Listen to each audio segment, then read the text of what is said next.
శ్రీ గణేశ పురాణము ఉపాసనాఖండము 77వ అధ్యాయము కార్త్యవీరుని కథ. ఈ గణేశ వ్రతం ఇంకా ఎవరెవరు ఆచరించి సత్ఫలితాలు పొందారో చెప్పమని వ్యాసమునీంద్రుడు బ్రహ్మను కోరాడు. ఈ వ్రతం తొల్లి పరశురాముడు ఆచరించి జయము, జ్ఞానము, కీర్తి, దీర్ఘాయుష్షు పొందాడు. ఆ వివరాలు చెప్తాను విను అని చతురాననుడు పరశురాముని చరిత్ర చెప్పడం మొదలుపెట్టాడు. శ్వేతద్వీపంలో జమదగ్ని అనే ప్రఖ్యాత మునిపుంగవుడు ఉన్నాడు.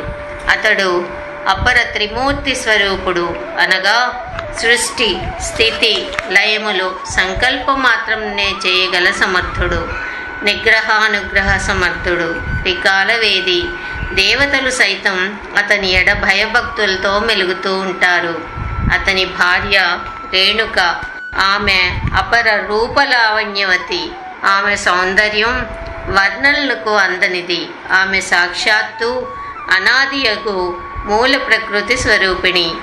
ఆమె పుత్రపంచకమును కన్నది. వారిలో 5వ వాడు పరశురాముడు. అతడు మన్మధునధక్కరించు సుందర శరీరుడు, వేదాంగ పారంగతుడు, పౌరుషంలో అజేయుడు, పరాక్రమంలో అద్వితీయుడు. అతడు ప్రతినిత్యము దేవ బ్రాహ్మణ గురుప్రాజ్ఞ గో అశ్వత్థ వృక్షములను పూజ చేసే పుణ్యాత్ముడు, పితృవాక్య పరిపాలకుడు. ఒకనాడు తండ్రి ఆజ్ఞ మేరకు రాముడు అడవికి వెళ్ళాడు. ఇలా ఉండగా భూమండలమును, ఇంద్రాది దేవతలను తన పరాక్రమంతో వశపరుచుకున్న కార్త్యవీరుడనే చక్రవర్తి సైన్యంతో సహా అడవికి వేటకు వెళ్ళాడు. అతడు వేటాడి చివరకు జమదగ్ని ఆశ్రమం సమీపానికి వచ్చాడు. కైలాసగిరిపై శంకర్ని ఆశ్రమం పోలిన ఆశ్రమాన్ని చూసి ఆశ్చర్యపోయి ఇది ఎవరిదై ఉంటుందని సేవకులను అడిగాడు. అప్పుడు సేవకులు, ఇది జమదగ్ని మహాముని పవిత్రమైన ఆశ్రమము. అతన్ని దర్శనం చేస్తేనే చాలు, సర్వ పాపాలు హరించిపోతాయి. మీకు ఇచ్చ ఉంటే ఆ మహాత్ముని దర్శించవచ్చు అని చెప్పారు.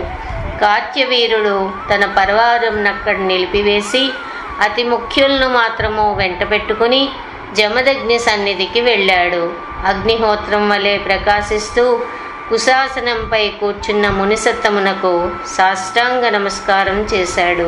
జమదగ్ని కార్త్యవీర్యుణ్ణి వెంబడి వచ్చిన 4 మంత్రులను ఉచితాసనంపై కూర్చోబెట్టి అర్ఘ్యపాద్యములతో సాదరంగా సత్కరించాడు. తమరు సాక్షాత్తు పరబ్రహ్మ స్వరూపులు. మీ దర్శన భాగ్యంతో మేము ధన్యులమయ్యాము. మీ సత్కారానికి ధన్యవాదములు అని రాజు విన్నవించాడు.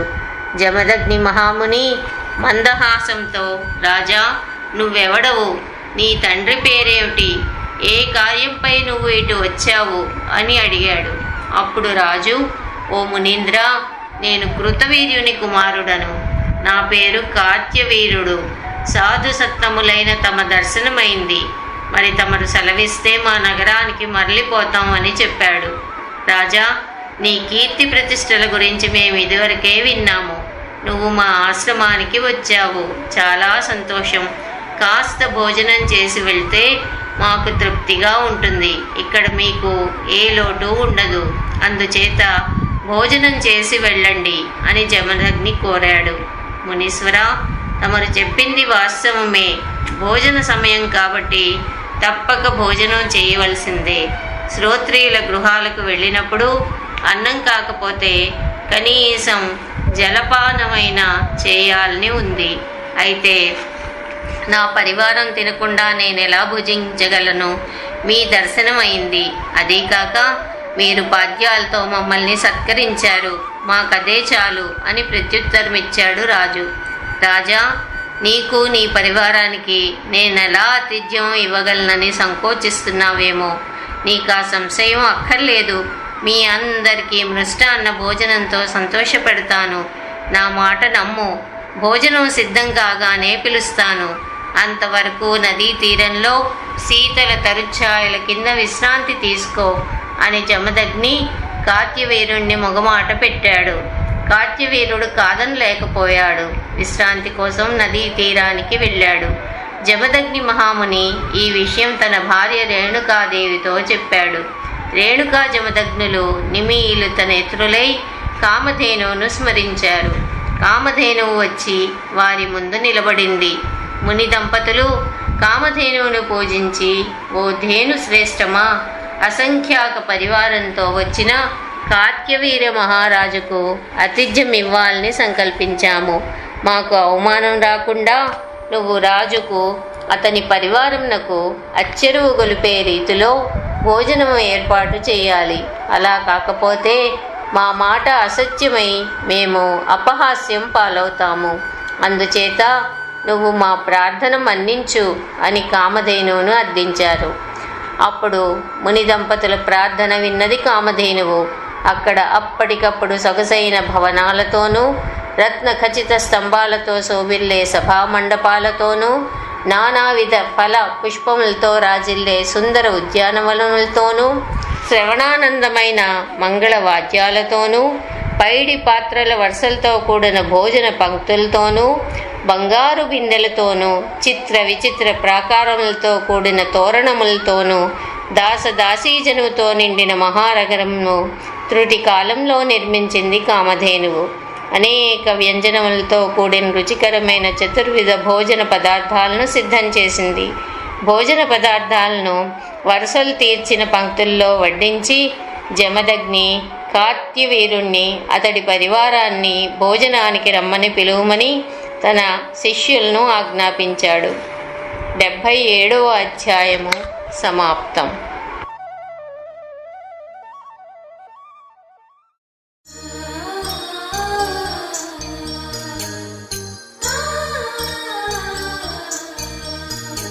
శ్రీ గణేశ పురాణము ఉపాసనాఖండము 78వ అధ్యాయము. జమదగ్ని కార్త్య వీర్య సంవాదము.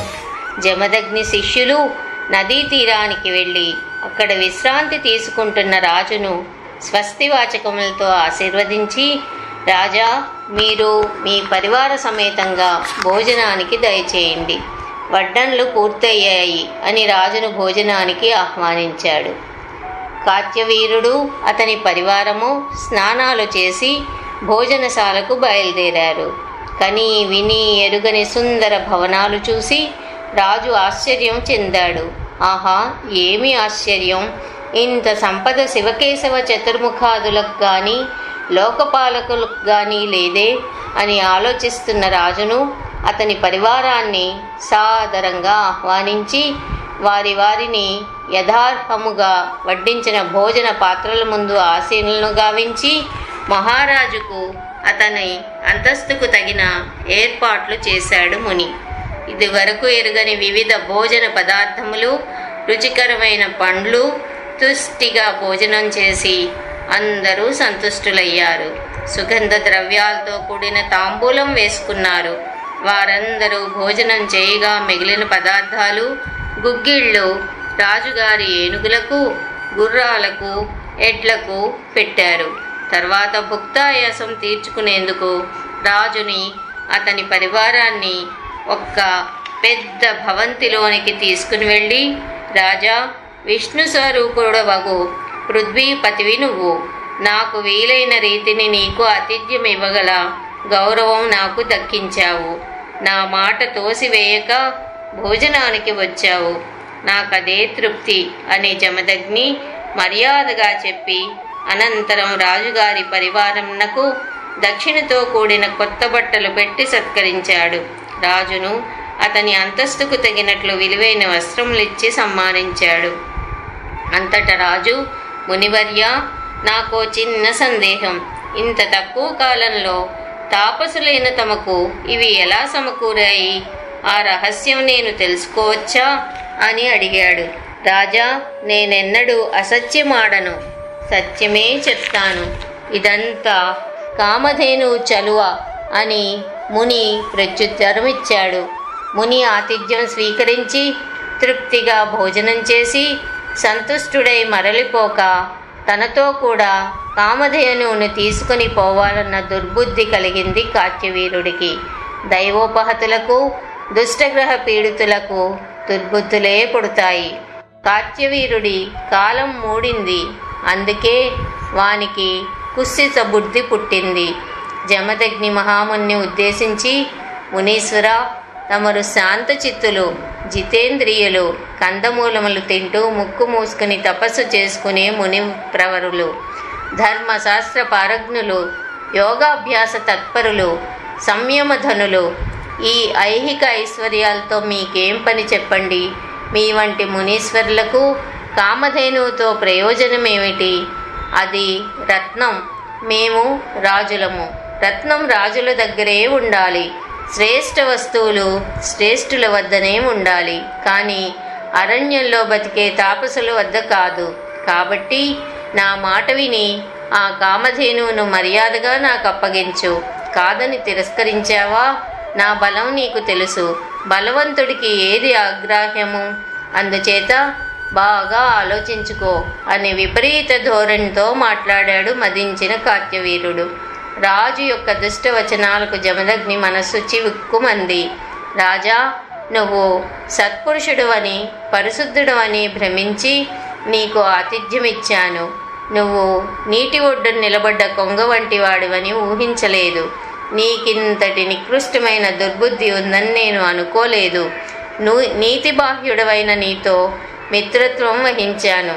ఇంతటి విపరీత ధోరణి నేను ఇంతవరకు కనీ విని ఎరుగను అని జమదగ్ని మహర్షి కఠినంగా రాజును నిందించాడు.